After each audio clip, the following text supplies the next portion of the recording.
Hello everyone, स्वागत है एक बार फिर से आप सभी लोगों का जीके क्लासेस में। लास्ट वीडियो में हमने देखा कि जब किसी सर्कुलर करंट कैरिंग वायर को मैग्नेटिक फील्ड में रखते हैं तो उस पर मैग्नेटिक फोर्स लगता है।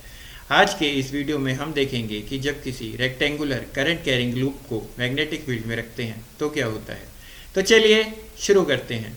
सपोज किसी कॉइल ABCD को मैग्नेटिक फील्ड B में रखा हुआ है और कॉइल में करंट का डायरेक्शन फिगर के अकॉर्डिंग है।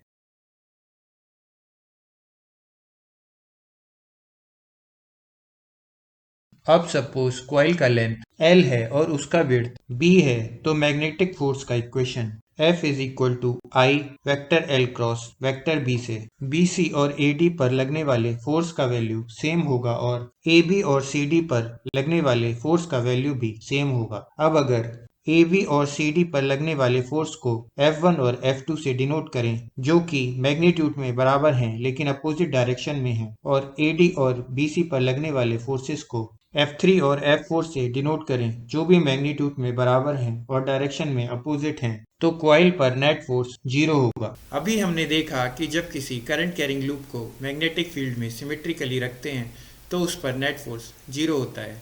अब हम देखते हैं कि जब किसी लूप को रोटेट कर देते हैं तो क्या होता है।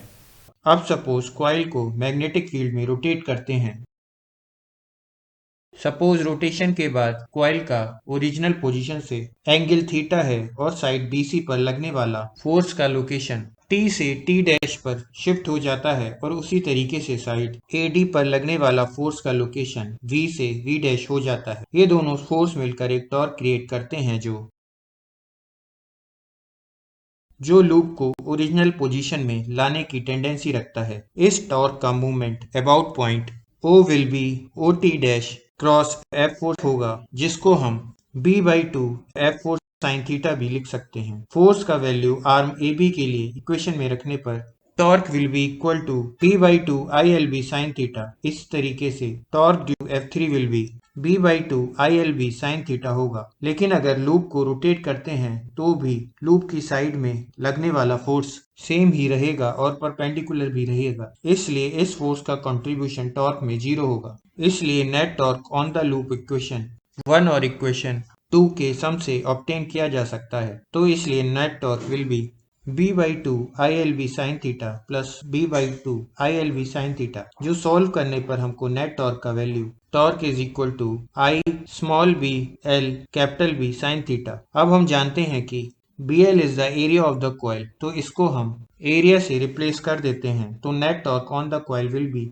IAB साइन थीटा होगा, जहां A कॉइल का एरिया वेक्टर का मैग्नीट्यूड और कॉइल पर net torque is equal to I vector A cross vector B होगा। I इंटू वेक्टर A को हम म्यू से रिप्लेस कर सकते हैं। यहाँ mu is called magnetic dipole movement. अब अगर कॉइल में n नंबर ऑफ टर्न्स हैं तो torque is equal to n vector mu cross vector B होगा। ये torque on the coil in magnetic field का फार्मूला है। चलिए इस कॉन्सेप्ट पर बेस कुछ न्यूमेरिकल करते हैं। क्वेश्चन में दिया है कि अगर रेक्टेंगल कॉइल जिसका लेंथ 0.12 मीटर है और विड्थ 0.1 मीटर है और जिसमें 50 टर्न्स हैं, उसको uniform magnetic field 0.2 weber per metre square में वर्टिकली सस्पेंड करते हैं और कॉइल में 2 एम्पियर का करंट है। अगर ये कॉइल डायरेक्शन ऑफ फील्ड से 30 डिग्री पर इंक्लाइंड है तो कॉइल पर टॉर्क का वैल्यू क्या होगा। ये क्वेश्चन CBSE AIPMT 2015 में पूछा गया था। सपोज एक कॉइल हैंगिंग है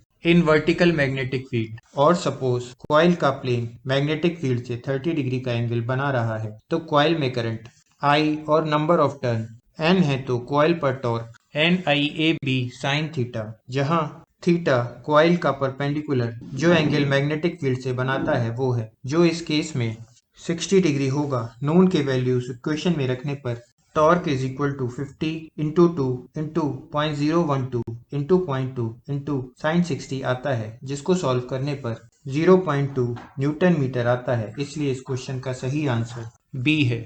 आज के लिए बस इतना ही। मिलेंगे आपसे नेक्स्ट वीडियो में। तब तक के लिए जय हिंद, जय भारत।